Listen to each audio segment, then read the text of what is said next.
TMR lakhs వాళ్ళందరికీ కూడా ముందుగా శివరాత్రి శుభాకాంక్షలు. శివరాత్రి రోజు మీరు వచ్చారు కాబట్టి శివరాత్రి శుభాకాంక్షలు చెప్తున్నారు. అదేవిధంగా మెట్కాన్ కూడా దాసాంజనేయ స్వామి టెంపుల్. ఈ దాసాంజనేయ స్వామి టెంపుల్ ఎప్పుడో చాలా పాత గుడి, మాకు కూడా తెలియదు కరెక్ట్ ఎన్ని సంవత్సరాలు అనేది. ఈ గుడి యాక్చువల్లీ ఇక్కడ గుడి పెట్టడానికి ముఖ్య కారణం ఏంటంటే ఈ గుడిలో మెట్కాన్ కూడా వచ్చే రోడ్లలో 3 రోడ్స్ కలుస్తాయి అన్నమాట. ఈ గుడికి సంబంధించి ఈ 3 రోడ్లు కలిసే ప్లేస్లలో ఆంజనేయ స్వామి విగ్రహం ఉంటే కనుక ఆ గుడి ఆ విలేజ్కి అక్కడున్న ప్రజలందరూ కూడా మంచి జరుగుతున్న ఒక ఉద్దేశంతో మా పూర్వీకులు ఎవరైతే ఇక్కడ గుడి ప్రతిష్టాపన చేసినారో ఆ ఉద్దేశంతో చేశారనమాట. ఆ రోజు నుంచి కూడా ఈ రోజు వరకు కూడా చిన్నగా ఉన్నటువంటి గుడిని మాకన్నా ముందు వాళ్ళు ఇంకొంచెం ముందు వాళ్ళు మెల్లిగా చిన్న షెడ్ వేయడం, తర్వాత చుట్టుముట్టు కంపౌండ్లు పెట్టడం, దీనికి సంబంధించిన తర్వాత మళ్ళీ ఇంకొక జనరేషన్ వచ్చి కొంచెం గుడి కట్టడం, తర్వాత అట్లా వస్తూ ఇప్పుడు లాస్ట్కి ఈ విధంగా గుడి ఈ విధంగా చెప్పేది ఏంటంటే జనరేషన్ కి అంచెలంచెలుగా ఎదుగుతూ వస్తుంది. అట్లా ఇక్కడ ముఖ్యంగా ఏంటంటే ఈ గుడికి వచ్చే వాళ్ళు కూడా ఇక్కడ యాక్చువల్లీ మేము కూడా స్టార్టింగ్లో కొంచెం నమ్మలేకపోయినాం. ఈ గుడికి ఇక్కడ భక్తులే కాదు కర్ణాటక నుంచి కూడా భక్తులు వస్తారు ఎవ్రీ ఇయర్ ఏదో మాసం ఉంటుంది. ఆ మాసంలో పర్టికులర్గా ఇక్కడ వచ్చేసి వాళ్ళు ఇక్కడే ఒక రోజంతా ఉండేసి ఇక్కడే వండుకొని ఇక్కడే దేవుడి దర్శనం చేసుకుని వెళ్తూ ఉంటారు. వాళ్ళకు సెంటిమెంట్ ప్రకారం ఎవ్రీ ఇయర్ వస్తూ ఉంటారు, కొంతమంది ఎవ్రీ ఇయర్ వస్తూ ఉంటారు. సో ఇక్కడ ఎవరు వచ్చినా సరే ఎవరైనా సరే దేవుడికి దండం పెట్టుకొని వాళ్ళ మనసులో ఉన్న కోరికలు కోరుకుంటే పక్కా నెరవేరదని ఒక నమ్మకం ఇక్కడ ఉన్నటువంటి భక్తులందరూ కూడా ఉంది. అదేవిధంగా ఎక్కడైతే ఈ గుడి స్థాపన కాక ముందు నుంచి మా గుడిలో మల్లికార్జున శర్మ గారు మా పంతులు వాళ్ళు నిజంగా మాకు మా గ్రామానికి మా ఇక్కడంతా కూడా దేవుడే అనుకుంటాం మేమైతే జనరల్గా. ఎందుకంటే మా పంతులు వచ్చిన తర్వాత జనరల్గా చిన్న గుడిని మెల్లిగా వారి యొక్క ప్రోత్సాహము, వారు మా ఎంబడి పడడము, గుడి ఇట్లా చేద్దాం అట్లా చేద్దాం వాళ్ళు ఎంబడి పడడం, ఆ విధంగా ముందుకు పోయి ఈరోజు ఈ విధంగా గుడి కట్టుకున్నాం. దాని తర్వాత గుడి ప్రతిష్టాపన అప్పుడు కాశీ విశ్వనాథుడి విగ్రహం కూడా ఇక్కడ ప్రతిష్టాపన చేసుకున్నాం. దాంతోపాటు కాశీ విశాలక్ష్మి అమ్మవారు, వినాయకుడి విగ్రహాన్ని అదేవిధంగా ఇక్కడ ప్రతిష్ట చేసుకొని నిత్యం కూడా పూజలు అవుతూ ఉంటాయి. ప్రతి శివరాత్రికి ఇక్కడ కంపల్సరీ జాగారం జరుగుతుంది. అర్ధరాత్రి 12 తర్వాత శివపార్వతుల కళ్యాణం కూడా ఇక్కడ జరుగుతుంటుంది. దీంతో పాటుగా ప్రతి శ్రీరామనవమికి ఇక్కడ సీతారాముల వారి కళ్యాణం జరుగుతుంటుంది. హనుమాన్ జయంతికి ఇక్కడ నుంచే ర్యాలీ ప్రారంభమవుతుంది. ఈ టెంపుల్ దగ్గర నుంచే ర్యాలీ ప్రారంభమవుతుంది. హనుమాన్ జయంతి కూడా ఇక్కడ పూజలు చాలా బాగా జరుగుతూ ఉంటాయి. ఎవరైనా సరే భక్తులు ఇక్కడ వచ్చిన వాళ్ళందరూ కూడా వాళ్ళు ప్రశాంతంగా ఇక్కడ ఉంటుంది. గుడికి వస్తే మా మనసు ప్రశాంతంగా ఉంటుంది, మేము అనుకున్నది జరుగుతాను చాలామంది చెప్పి వెళ్తూ ఉంటారు. అది మాకు చాలా సంతోషం అనిపిస్తుంది.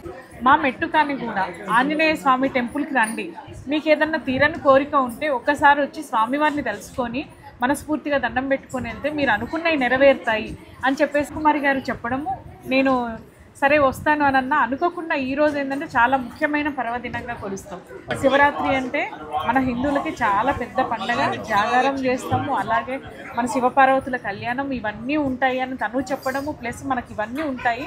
సరే నార్మల్ డేస్ వస్తే మీ అందరినీ కలవడం అనేది చాలా పాసిబుల్ అవ్వదు. సో ఇలా ఏదైనా అకేషన్ ఉన్నప్పుడు వస్తే అందరూ కూడా కలుస్తారు, పాసిబుల్ అవుతుంది. ద సేమ్ టైం మేము కూడా ఇందులో మీరు చేసే ఈ ప్రోగ్రామ్స్లో మేము పాలు పంచుకున్న వాళ్ళం అవుతామని ఒక చిన్న ఆశ. అలాగే శివరాత్రి రోజు జాగారం ఉంటే చాలా పుణ్యం అంటారు కదా, నేను ఈ విధంగా వచ్చి ఆంజనేయ స్వామి ఊళ్ళో మీ అందరితో పాటు జాగారంతో పాటు శివపార్వతుడి కళ్యాణం కూడా చూడడం అనేది నా అదృష్టంగా భావిస్తున్నాను. కూడా ఉన్నారండి ఇక్కడ డోనర్స్ లేకపోవడం అంటూ లేదు. గుడి అన్నప్పుడు మ్యాక్సిమం డోనర్స్ మీద ఆధారపడాల్సిందే. మేము కూడా ఒక టీం ఉంది, టీం వాళ్ళు కూడా వేసుకుంటాం. దాంతోపాటు డోనర్స్ కూడా అందరూ కూడా చాలామంది వేస్తారు. ఇక్కడ అమ్మ వాళ్ళు మీరు ఇందాక గుర్తు చేశారు, లలిత సహస్రనామం చదువుతారు. మళ్ళీ ఎవ్రీ ట్యూస్డే హనుమాన్ చాలీసా, ఇక్కడ హనుమాన్ చాలీసా వాళ్ళు మహిళలతో పాటు మేము కూడా అందరం వస్తూ ఉంటాం. ప్రతి శనివారం రోజు రాత్రి 9 నుంచి 10 వరకు భజన కార్యక్రమాలు ఇక్కడ ఇవన్నీ కార్యక్రమాలు కంటిన్యూ జరుగుతూ ఉంటాయి. ఇక్కడ దేనికి కూడా ఇబ్బంది ఉండదు. మ్యాక్సిమం అందరు కూడా దేవుడు మంచి చూస్తారు. ఇట్లా మేము ఇక్కడ వచ్చిన తర్వాత మొక్కుకున్నాం, మాకు చాలా బాగా అయిందని, ఇక్కడ పంతుల ఆశీర్వాదం తీసుకుంటే బాగా అవుతుంది అని చెప్పేసి చాలామంది ఇక్కడ ఉన్న వాళ్ళు ఉన్నారు.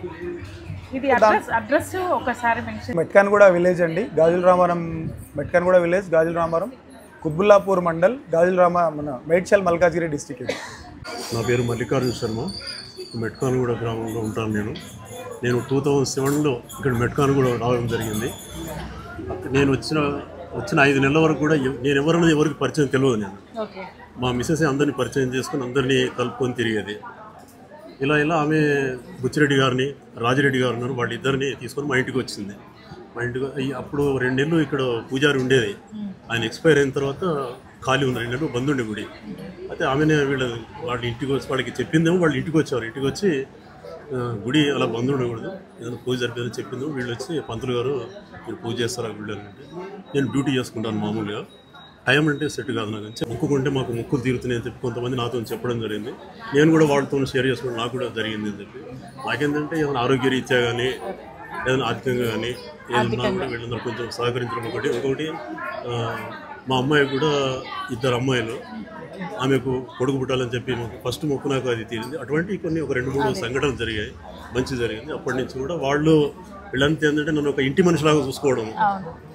అంటే ఇందాక ఇతను చెప్పిన మాటల్లో మిమ్మల్ని చాలా చక్కగా, అంటే మీ గురించి ఎంత అభిమానం ఉందో మాకు కనిపించింది అతని మాటల్లో. చెప్తాను, మా కుటుంబంలో వ్యక్తులు, నా బంధువుల కంటే కూడా వీళ్ళు చాలా ఆత్మ బంధువులాగా ఫీల్ అవుతూ ఉంటాను నేను.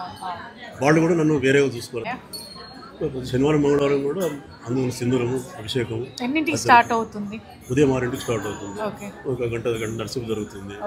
తర్వాత హనుమాన్ జయంతి, శ్రీరామనవమి, సీతారాముల కళ్యాణం, అలాగే మహాశివరాత్రి రోజు 12 గంటల లింగోద్భాకాలంలో అభిషేకము, తర్వాత సీతారాముల కళ్యాణం, ఇది పార్వతీ పరమేశ్వర కళ్యాణం, ఇవి జరుగుతుంటాయి. తర్వాత ఉత్సవమూర్తులను కూడా ఊరేగింపు కూడా ఇవ్వడం.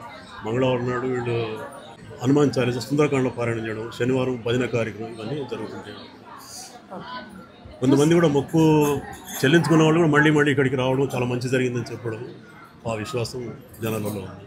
చూసారు కదండి, మన పంతులు గారికే ప్రత్యక్షంగా తను అనుకున్న 4 కోరికలు కూడా నెరవేరినాయని చెప్పారు. అప్పటి నుండి కూడా ఈ కాలనీవాసులు కూడా ఇక్కడ ఆంజనేయ స్వామిని చాలా పవిత్రంగా కొలుసుకుంటారు. అంటే కర్ణాటక నుండి కూడా కొంతమంది భక్తులు ఇక్కడికి వచ్చి స్వామివారిని దర్శించుకొని ఇక్కడ నిద్ర చేసి వంట చేసుకొని తినేసి మరీ వెళ్తూ ఉంటారంటే మెట్టుకాన కూడా ఆంజనేయ స్వామి. ఇదండి మొత్తానికైతే స్థల పురాణం, ఇక్కడ స్వామివారి కథ.